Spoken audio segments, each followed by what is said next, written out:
Hello, so in today's video I am going to share with you the recipe of idli, which is really very yummy and so delicious. And because this is a South Indian dish, so this is very oil free. So without wasting time, let's get started. First of all, in a bowl take 1 cup urad dal flour, then 3 cup rice flour. Now mix it well and then add 2 cup water. Now again mix it well and make a batter like a dumplings or a cake.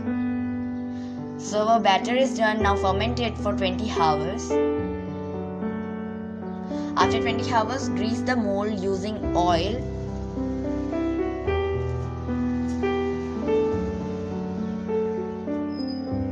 So now we have greased it.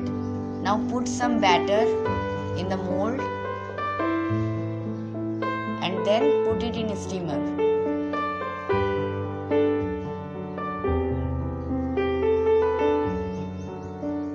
So we have filled it. Now we are going to steam it for 20 minutes.